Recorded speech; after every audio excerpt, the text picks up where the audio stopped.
Sony had a pretty good conference, right? Yeah. You could say that, yeah. Kind of smashed it. I think actually what's really interesting, and it's a point that's been made elsewhere, is that actually Sony just said consoles are going to work exactly the way they used to, and everyone was like, "Oh my god, this is amazing!" Yeah. That's how bad it had gotten. Yeah, all we needed was a little bit of reassurance. Yeah. Things will stay the same. Oh, thank you. Yeah. Yeah. So, how does it reflect directly on the Xbox One showing earlier in the day? It really doesn't reflect well at all. I mean, you just had to listen to the crowd reaction in the Sony conference. The place positive. went mental. Yeah. They had a really self-indulgent montage of shots of the crowd just reacting to it. I would have. Yeah. I would have. I bet that was in the script as well. They cut to crowd. Yeah, dude's Yeah. just t-shirt helicoptering. Leave 5 minutes for. Even Jack reaction Tretton had shots. like a moment where he just chuckled because he knew. It is a good day to I'm be surprised Jack Tretton. Jack Tretton didn't just pitch himself into the crowd and crowd surf to the back of the room. So I don't know. Had like a Zorba ball and just like rolls to the back of the auditorium. So for those who missed the PlayStation conference because it was on quite How? late, essentially Oh yeah, that's true. Sorry, the for deal the is UK. it doesn't need to check in ever. Apparently.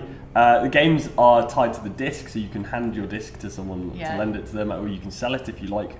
No selling change games. to the pre-owned. Yeah. Yeah, no change to the system, pre-owned thing. Such as it is. And They even put out that hilarious trolling video that's like, here's how you share a PlayStation game. Sony are trolling so hard. Right now. yeah. It's pretty funny, It is actually. pretty It's funny. not what I anticipated Yeah. from Sony. So fair play. And Yeah. the final aspect is that it is going to be $399. And likewise, similar costs in the euro. Right, so it's and 350 UK quid. Pound dollar. £350. Pound value. So it's about what are we talking, like 80 quid cheaper in the UK? Which is a big deal. That is a big deal. Plus, the other thing is that it's region free. So, I mean, you could. Which they missed in the conference, but they just decided to drop that on Twitter as well, just to further put the boot in. So, if you wanted, you could pick one up in the States, and the conversion works out at about, what was it, £250, something like that. Bring it back, and it would work in the UK. So, I mean, that's pretty huge. Yeah, I think it's a big deal. I think the price is perhaps the biggest deal, just because when you've got two consoles that are relatively similar in terms of spec, and you'll get a lot of the same multi-platform games, I think price is a big deal. But we were discussing this earlier, that the PlayStation 4 doesn't come with any kind of camera, whereas the Xbox One comes with the Kinect, and presumably that's the root of the extra $100. But a consumer doesn't see, oh, I get this amazing revolutionary camera with it. They just see this costs $100 more than a PlayStation. Also, they see it's a Kinect. Also, they see it's a Kinect. I don't want a Kinect. But If they do, like you say, if they do see that it's the Kinect that's bumping the price up, like Microsoft, much as I like Kinect and enjoy it, Microsoft hasn't done enough to prove that it's worth. Maybe Kinect 2 is going to be amazing, right? We don't know that yet. Yeah. And if Kinect 1 had been this huge success and maintained success and had gained a hardcore sort of acceptance, then it would be fine to say, well, Kinect 2 is going to be in it and you're all going to want it. But actually, at the moment, it's that extra £100 or however many. Can they afford to subsidise it though? Can they afford to say it's a mandatory component for the Xbox One and also subsidise it? As in drop the Therefore, price. to bring the price down, yeah. The thing I was wondering is if they could offer a different SKU of the Xbox One where they don't have a Kinect in there, and they could sell it for $100 less. But it sounds like it's so integral to the way the machine operates that they're not going to be able to do that. Yeah, I think that it's just doesn't seem like central to something their they thing. can change at this point. There are other things they could change. I mean, we were talking about backpedaling and what issues Xbox can and can't go back on. Well, I think that as we said in our previous video where we were talking about the sort of the Microsoft conference, we were talking about what they could do. Yeah. I don't actually I don't think the 24-hour online thing's necessary. I think they could easily axe that and still maintain. They've got enough other sort of contingencies in terms of DRM that it would not be a problem. It doesn't seem a tenable position anymore after that Sony conference. I think super easily extend it. I mean, maybe that's not what people want to hear, but if you went from once every 24 hours to once a month, then people might be able to stomach that. Yeah. I don't think the price is going to drop. I just don't No, think they're going to. I think the hardware costs are the thing that's pushing it up, and that it's going to stay the same because they can't afford to make a huge loss on every single console. We were at an Xbox event last night, and how would you describe the atmosphere, Mike? Did anyone I would say hang Microsoft themselves? were actually pretty bullish about it, Yeah. and I get the impression that blindly or otherwise they believe this is the correct long-term strategy and that this is a short-term victory for Sony and it's going to pay off in the long run. But you need the early adopters. You can't afford to lose a short-term victory to Sony at this stage because it's so crucial. They can't afford to be second out of the blocks when the consoles are so similar. And when the pre-orders have now opened, we've got prices for both, we've got release windows for both. Pre-orders have started, and people will be pre-ordering the console that they are interested in. Do you remember the Sega Saturn was $100 more than the Sony PlayStation? Came out around the same time. It was also less powerful. Let's not forget. But it was. You're right. But the price is a huge deal. Yeah, it's really important. It was interesting. Phil Spencer came on stage yesterday at this event, and he described it as a good start for the Xbox One at E3. Which conference were you watching? Yeah, right. No, that was the EA conference. I mean, he didn't come out and say everything's amazing. I suppose. I think maybe a good start is about as close. You as can come out with like glitter cannons and champagne. Now everyone drink the Kool-Aid. Yeah, here are the shins. Yeah, so I was a bit worried it was going to be a little more frosty and awkward. Like a wake. It did feel like we were going to a wake. But you know what? Like a green wake. It's easy. It's easy, like a red wedding, but a green wake.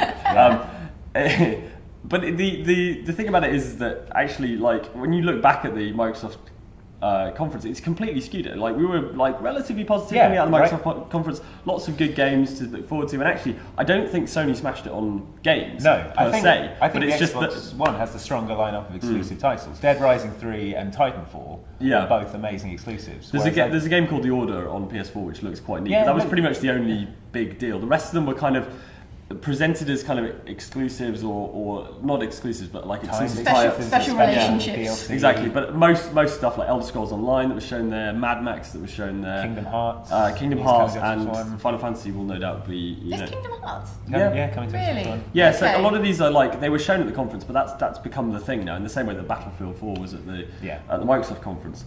But so I don't think Sony smashed it on games at all. It was just people are so against these DRM restrictions and the pre-owned thing that's how you win E3 by saying, and kudos to Sony for coming out and doing it, because a lot of people would, we were saying earlier, there's no way they'll talk about DRM in a press conference, an E3 press conference. That's so unsexy, but it's not when your main competitor and when that's the thing that causes the crowd to go mental. Like looking at the reaction during the Sony press conference, they were like, oh, they're talking about Netflix, oh, this is really boring. There was that moment, and then our cameraman James fell asleep at that point, which I thought was brilliant because it was perfectly timed. Just as they were talking about movies, he dozed off. But I thought they were really, I thought they were about to screw it up. I thought they were about to launch. I think that was the wind up, like as in they were pulling back for the. They were fully prepared for the reaction to multimedia announcements, but it was just showmanship. They announced now that you have to pay for online as well, and that was completely buried. Right, you have to pay for multiplayer, as in they're moving the multiplayer offering from PlayStation, PlayStation Network's free account to PlayStation Plus, and in any other conference that would have been like a boo hiss moment. But it was quite neatly buried under some other like sweeteners for PlayStation Plus, and then in the context of the rest of the conference, it was as a drop in the ocean. Yeah, but it shows how badly Microsoft has misjudged consumer reaction to this kind of to digital rights and to the always online stuff. I mean, they seem to think that people will just go, oh, well, I guess that's how it's going to be. I guess we'll just have to deal with it. Whereas so how does it happen, that kind of misjudgment? Is it like corporate groupthink that's sort of doesn't have any grasp of how people are going to react to it, or were they aware how people were going to react to it and we'll take the hit now? I think you might be onto something with the kind of the long-term strategy thing. They know that it's going to be unpopular in the short term, but if it comes off, then this is going to be an incredibly profitable move for Microsoft. It's kind of the sort of arrogance that only the kind of market leader can have at this point. We were saying yesterday that Sony is hungrier. It's having lost the previous this generation. Yeah, in second place, it has to listen to its audience in a way that Microsoft can thought it can sort of afford not to. But it's not even like it was difficult for them. Microsoft made it so easy. They just all Sony had to do was go, nothing's going to change, and everyone is heralding it as the new. On the price. Sorry. All I was going to say was that I suspect that actually it was always planned to be like that. Microsoft has these grand plans for a move towards digital. I think Sony's a more traditional, gaming company, and they were just they'd set their console up to be as it always had been, and then Microsoft's this bad press. Microsoft has just given them an open goal, and they've slotted it home. But presumably Microsoft have been going around games publishers, going, right, we've got this new system whereby this is how pre-owned is going to work. Sony haven't been doing that. Surely Microsoft must have known at some point that Sony weren't going to be doing this. It's difficult to know how much of that information gets circulated and things. There are non-disclosure agreements that are legally binding that mean that a third-party publisher that when Microsoft arrives goes, yeah, Sony aren't doing this stuff. That's like that would be cause for legal action. So I'd imagine they're being very careful about it. But you would assume that just people talk in this industry. People discuss things. So I wonder whether it's been publicised certainly on video games websites that. Microsoft cancelled all of its executive appointments. They had a load of interviews scheduled, and they cancelled them all in the immediate aftermath. So you think they knew it was going to be like this? I suspect they maybe know they're going to take a hit, but they've also got to go and regroup, and they have to do something. And I'm sure they will do something to placate the crowds because they can't be unaware. In the same way that Sony was so aware of the Twitter backlash and things like that they put it in their conference. Yeah. Microsoft must know now, and it's not something you can ignore. Yeah. So do you think we'll see anything soon, or nothing during E3? I don't think. I think once the dust has settled at E3, there'll be an announcement or something. But it's again, like we said, how much can you realistically change about that console? Yeah. One other thing on the price, we were speculating that the way Sony revealed the price with that slide with the very bare bones kind of picture of the console, three different prices, that was like whipped up at the last minute because you would expect like a flashy, maybe like swooshy animation with the price reveal, but you were speculating. Well, it was just a white background. I genuinely think they waited till Microsoft announced and then they went right. They had 6 hours, right? They could have. I don't think they could have got in contact with Japan necessarily, but they definitely. I think Japan will probably up. They're probably watching it, won't they? So all the execs are here, and I guess you can make those decisions. But I genuinely think to undercut it by $100. It's like Microsoft didn't learn from Sony's mistake, right? All those years ago when they announced the pricing on the PS3, and it was so much above. Yeah, above the 360. It'd be great if it was just written in marker pen on a flipboard. Yeah, they're just like, that much? Yeah, okay. No, wait. Oh God, we've gone too low. All right, so that's Microsoft on the back foot here on day one, officially day one of E3 2013. We're going to head out on the floor and have a look at the games because ostensibly that's what it's all about.